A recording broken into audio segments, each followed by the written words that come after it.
The San Francisco 49ers went searching for a solution to their Seattle Seahawks problem. What they got instead might be a ticking time bomb. Just one preseason game into this experiment, and the warning signs are already piling up. Stick around, because this move might not age well at all. What's up, everybody? Welcome back to the channel. Today we're breaking down why the 49ers' big offseason addition of Mike Evans is already raising serious red flags, and why one respected analyst is predicting this signing could backfire in a big way. Let's get into it. Here's the problem San Francisco was actually trying to solve. The 49ers couldn't find the end zone even once in their last two meetings against the Seattle Seahawks. 0 touchdowns across 2 full games against a divisional rival is about as alarming a stat as you can find heading into a new season.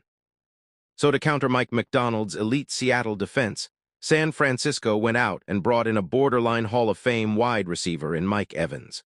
On paper, that sounds like exactly the kind of splash move a desperate offense needs.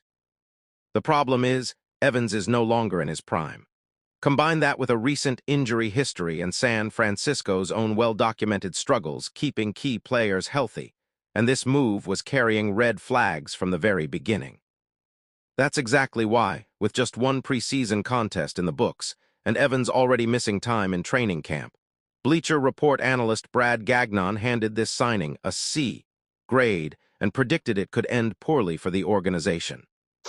An all-in 49ers team desperately needed a receiver who could make an immediate impact, and Evans went over 1,000 yards in each of his first 11 seasons, Gagnon wrote.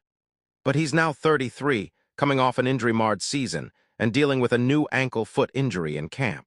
There's a decent chance this blows up in the team's face.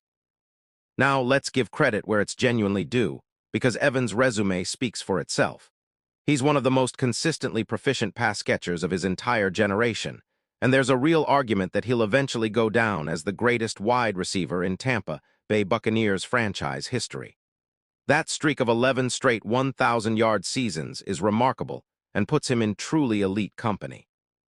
But here's the harsh reality of professional football.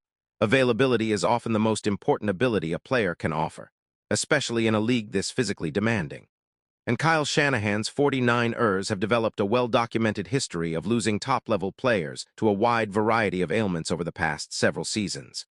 Adding a 33-year-old receiver with a fresh ankle and foot injury into that already injury-prone environment is a legitimately risky bet.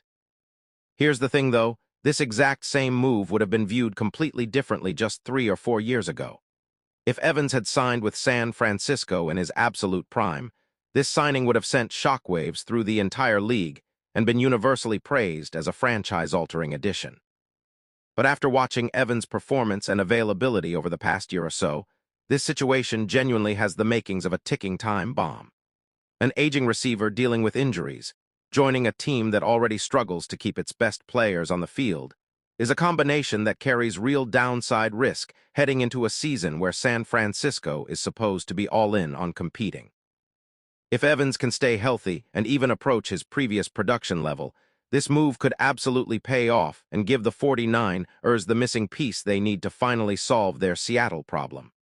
But if his recent injury trend continues, San Francisco could find themselves right back where they started, minus a significant financial and roster investment. So what's your take? Does Mike Evans prove the doubters wrong and deliver a strong season? Or does this signing become exactly the cautionary tale Gagnon is predicting? Drop your thoughts in the comments below. If you enjoyed this breakdown, smash that like button, subscribe for more 49ers and NFL coverage all season long, and I'll see you in the next video.